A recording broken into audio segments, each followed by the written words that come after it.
Tank is a different animal too. So it's a great fight. That's why everybody want to see it. We can't just look at it and say, oh, he gonna win, oh, he gonna win. No. We already know that Shakur gonna stay back. Tank gonna gamble some to get what he wants. And that's gonna make it big. Well, we expecting Gervonta just continue to show us his dominance and show us who he really is. It's really a coming out part of the road. We kind of haven't seen him a lot. So he gets to show people what he has too. And usually when you get two guys who are boxers amateurs, it's going to equate to a good fight for the first few rounds. Roy Jones Jr. issued a stark warning to Gervonta, Tank Davis's competitors, and called him a completely different built fighter. And maybe and possibly Devin Haney. How would you think those two fights will go for Devin Haney and Gervonta Davis and Shakur Stevenson? The only fight I want to see right now would be Gervonta Davis and Shakur Stevenson. Why is that? Because Shakur's still on the winning road, on the winning streak, and so is Gervonta. We don't want to see you fight a guy who lost already. Well, I mean, not that he lost, but we don't want to see you fight a guy we saw suffer whatever he suffered. We want to see you fight a guy that we know is at the peak. Devin Haney is now trying to refine himself. I don't want to see that fight. I want to see somebody that know where they at. Shakur know where he at. When Roy Jones Jr. breaks down the Shakur Stevenson-Gervonta Davis matchup, he doesn't dismiss Shakur's skills. He acknowledges his tactical brilliance and that awesome back foot game. But he's quick to warn that Davis is a different animal, a patient predator who waits for his openings. Jones Jr. believes that if Shakur doesn't account for that patience, a knockout victory for Davis is very much possible. I keep on saying that Shakur, his IQ in boxing, he's very tactical, his background could give problems to Tank Davis. Do you think that would be the key factor for Shakur Stevenson to beat Gervonta Davis? Shakur Stevenson gonna be a problem for anybody because of that back foot game. He has an awesome back foot game. And when you got a good back foot game like that and you understand boxing like he understands it, he gonna make it rough for anybody. But Tank is a different animal too. So it's a great fight. That's why everybody wants. Meanwhile, during his recent interview, boxing legend Mike Tyson viewed a potential matchup between elite lightweights Gervonta, Tank Davis, Shakur Stevenson, Devin Haney, and Keyshawn Davis. He weighed in on the possibilities. Wow, that's tough. I see, that's a tough one. All those guys are great. Yeah. We'll just have to wait and see. Can Tank come back and fight a Shakur, Devin, or Keyshawn? I think so. Adding on an interesting take, Showbiz the Adult noted the strong mutual respect between Davis and David Benavidez, suggesting this new collaboration could be a strategic move to help Davis improve his activity and counterpunching style. Benavidez Sr. to coach him for his next fight in the fall. And we're talking about October, September at the earliest. And it's official. He's going over to Jose Benavidez Sr., the father of Jose Benavidez Jr., and most notably, the father of David Benavidez. Gervonta Tank Davis and David Benavidez, they've shared their mutual respect for each other and admiration, honestly, during the press conferences of Davis versus Martin Carr. This is a dream come true for me. I've always been wanting to fight on a card with Gervonta Davis, and now that we got it set up, this is going to be the biggest card of the year. I won the David Benavidez fight before, I think when he fought Caleb Plant. And at first I didn't know that, he was one of them guys. Till I actually, went to his fight and put the earphones on and, I was close up. So I'm definitely excited to be on a card with someone. On the technical side of the Davis-Benavidez partnership, Showbiz identifies a key area for growth. Davis's historical lack of in-ring activity. As a low-volume, high-precision counterpuncher, Davis has often relied on waiting for opponents to make mistakes. For me, you can't help but to expect the same thing out of Gervonta Tank Davis. Having great form, implementing it now, and working at a high speed, that's definitely Tank. But he doesn't implement that in the ring. According to CopyBox, Gervonta Tank Davis' lack of activity is historic. I mean, he is the lowest volume fighter in the world. And a lot has to do with his timing, his IQ, his precision, and his power. He throws something when he sees something, but it just so happens to make him a low activity fighter. And against Lamont Roach, I think that has something to do with the trouble of mind. After a lively exchange about who's the best active fighter in the world, Adrian Broner wasted no time, making his stance clear. Now, as the conversation turned to the current pound-for-pound landscape, He insists that Gervonta Davis is the best fighter in the world right now. If anyone argues otherwise, Broner suggests they're not paying close enough attention to what Tank brings to the table. Out in the world right now, that's exactly. Tank, I agree. I always say that. People argue with me. Why did you say Tank?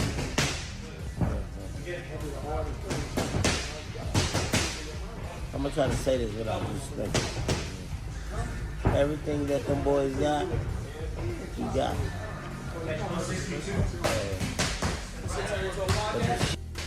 He got.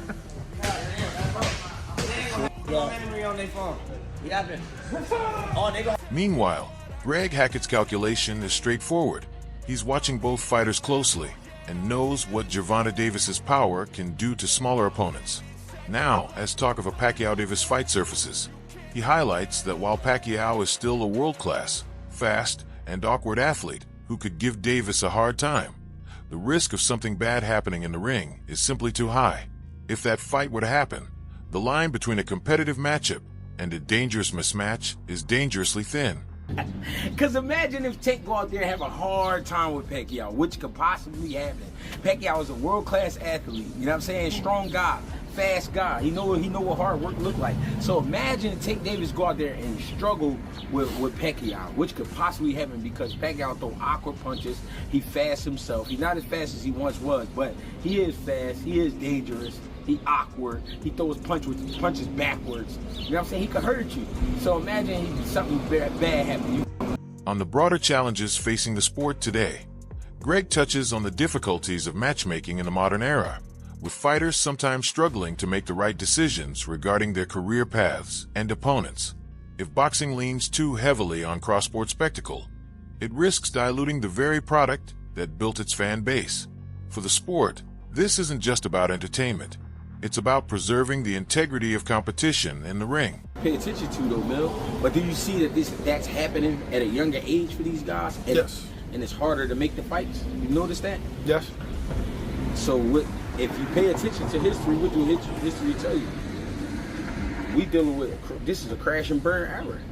If everybody talking about being retired by 32, we ain't gonna really be getting too many fights. It's a crash and burn. Tank Davis seems to like going into more trouble.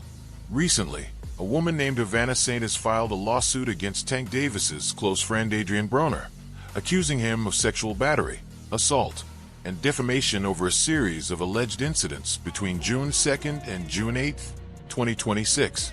She claims he encouraged her to drink until she couldn't drive, then repeatedly pressured her for abuse. Regarding the Tank Davis angle, boxing analyst Fannin links a prior Davis tweet warning women about dating streamers to Broner's behavior. Davis reportedly called out Broner and Dean the Great for how they act around women during a stream visit in late May 2026, a warning that now looks eerily prophetic given the lawsuit. Why am I saying that Gervonta Davis warned them? Because Gervonta Davis did. Gervonta Davis said in a tweet, hey girls, if your guy is a streamer, basically leave them alone because they want more attention. They want more attention than you do. And that's exactly what the problem with Adrian Broner is. Looking for attention, man. Doing things for attention. Fanatics and the International Boxing Channel have closely followed the intersection of live stream culture and combat sports, particularly the recent legal troubles involving Adrian Broner. Now, as the lawsuit against Broner and Dean the Great moves forward, he argues that these streamers intentionally manufacture chaos for clicks and views. This tactic has repeatedly escalated into volatile and legally problematic situations. When the pursuit of sensational content replaces responsible judgment, the consequences can extend far beyond the internet. What kind of behavior is that, man? And I can't, you know full well, dog, you know full well. Let me put it this way, that something like that could happen, right? Dean the Great, when they were talking about the lawsuit, said, that just kind of comes with it, right? Why would it come with it? Because you're constantly out there acting a buffoon, playing around, seeking attention. You're seeking attention. You're seeking attention in the stream and acting a fool in the stream, looking for the stupidest moments you can possibly get so you can get all this money, right? So that's exactly what you're... Now, Tank is no longer chasing Devin Haney and Keyshawn.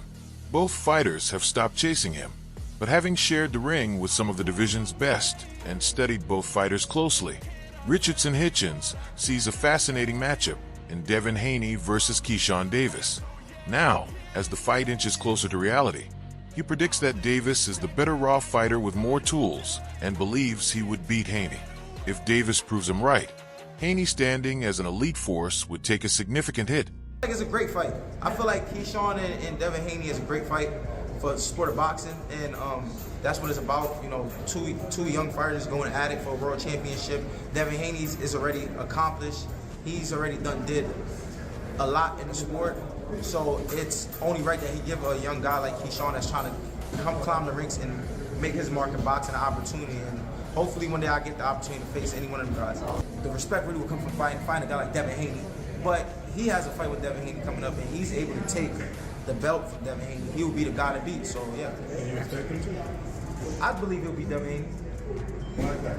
I just feel like he's a better raw fighter than Devin Haney. I feel like he has more. With his name circulating among the division's elite, Richardson Hitchens made sure his message was clear. He warns his opponent Solace to be ready and clarifies his intention to challenge the biggest names in the division, including Conor Benn, Ryan Garcia, Teofimo Lopez, Devin Haney, and Keyshawn Davis. 47, be on the lookout. I want the Conor Benns, the Ryan Garcias, the Teofimo Lopez's, Devin Haney, Keyshawn Davis. Line all them guys up. Richardson Hitchens is here. I'm not ducking no smoke, not hiding from no smoke. Let's make these fights happen. Standing firm in his son's corner, Bill Haney maintains confidence in Devin's level of competition and points to his history of facing champions as proof. He references the run of championship-level opponents Devin has already conquered, from George Kambosos to Vasily Lomachenko, a resume that speaks for itself. If that level of opposition doesn't command respect in the eyes of critics, then the goalposts will continue to shift regardless of what Devin achieves. We've been crossing continents, we've been doing it, you know, and I'm gonna tell you, I'm looking forward to looking across from you and we getting it on. How about that? Let me ask Mill City, how many champions would this have been that Devin been in the ring with? Champions? Damn. Take a look at it. Take a look at it. Can't. That's a lot. You got a lot there. 2 handfuls. All right. Well, you know, for us, it's another day at the office. Oh, when the conversation turned to Devin Haney's style, Bill Haney didn't let the critique slide. Now, as Dorsett argues that Devin has an amateur style and points to Keyshawn Davis as an example of a successful pro with a professional style, Bill fires back by defending Devin's record as an undisputed world champion. If that kind of achievement doesn't settle the style debate, then the conversation is less about technique and more about moving goalposts. For Devin, this isn't just about style points. It's about results that speak louder than labels. He has the amateur style, but he's also been successful on a pro level. I said Keyshawn has a pro style, and he was successful on the amateur and the pro level. You know, so you define success, and you define your success on a pro level by Moran track. Well, he's a world champion. I don't care who wants to discredit it and devalue. When breaking down the social media confusion surrounding Keyshawn Davis, Blue addressed the misinterpretation of his recent post. Now, as fans and analysts try to read between the lines, they clarify that Davis's message of Frank, "Let's do it," was wrongly interpreted as him calling out Frank Martin to avoid Devin Haney. If that narrative continues to spread, it could unfairly shape public perception of Davis's willingness to face top competition. So when Frank Martin signed, Keyshawn Davis went on social media and he says, as you see there, Frank, let's do it, right? He said, let's do it, Frank. Let's make it happen. But people misunderstood what Keyshawn was saying. As you see, he says, let's make it happen, Frank. And people took that and said, now Keyshawn is ducking and running from Devin Haney fight, trying to fight Frank Martin. What they didn't pay attention to is what took place underneath the... On the social media confusion that had fans and analysts buzzing, Blue set the record straight about Keyshawn Davis's recent post.